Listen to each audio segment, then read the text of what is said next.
आज हम इस वीडियो में करेंगे क्लास 7th मंजरी बुक का पार्ट 4 बहता पानी निर्मला के प्रश्नाभ्यास।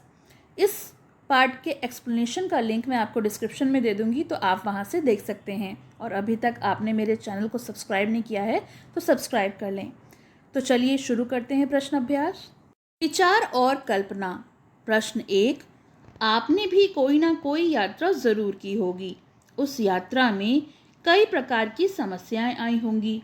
उन समस्याओं का वर्णन अपने शब्दों में कीजिए।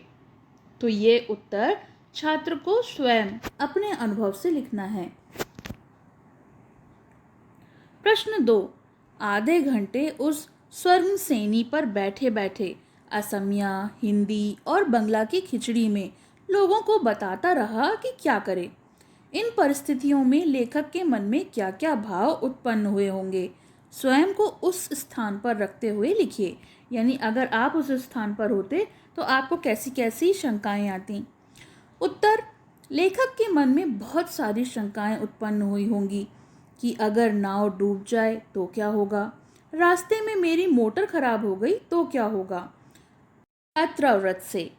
प्रश्न 1, लेखक ने यात्रा करने के कितने प्रकार बताए हैं और उन्होंने किस प्रकार की यात्रा की। तो उसका उत्तर है, लेखक ने यात्रा करने के 2 प्रकार बताए हैं।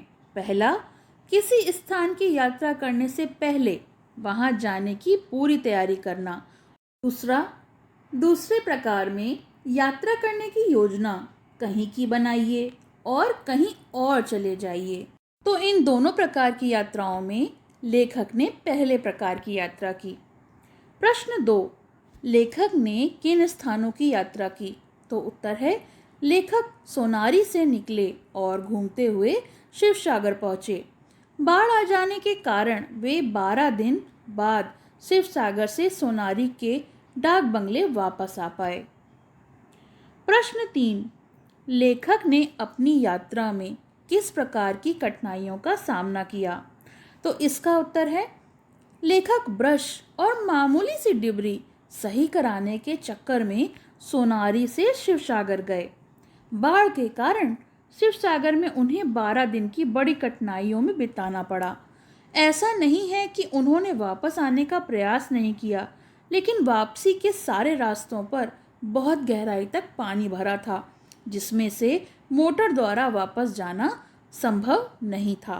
प्रश्न 4, वास्तव में जितनी यात्राएं स्थूल पैरों से करता हूँ उससे ज़्यादा कल्पना के चरणों से करता हूँ।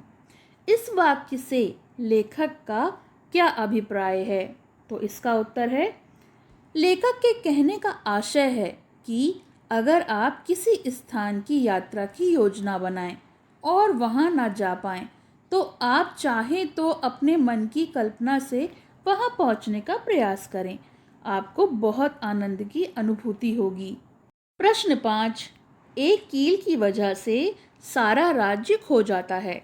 ये एक कहावत है, लेकिन इस कहावत को लेखक ने किस संदर्भ में कहा है। तो इसका उत्तर है, लेखक ने एक ब्रश और डिबरी के चक्कर में जो परेशानियां झेली उसी के परिप्रेक्ष्य में ये कहावत कही गई है। प्रश्न 6, नक्शा किस प्रकार हमारी सहायता करता है। तो इसका उत्तर है, नक्शे की सहायता से दूर दूर तक की यात्रा आसानी से की जा सकती है। अगला प्रश्न है भाषा की बात। प्रश्न 1, पाठ में आए अंग्रेजी के शब्दों को छांटिए और उनके हिंदी अर्थ ढूंढकर लिखिए।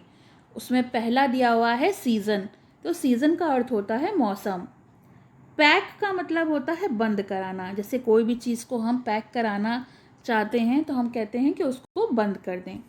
टिकट का मतलब होता है अधिकार पत्र।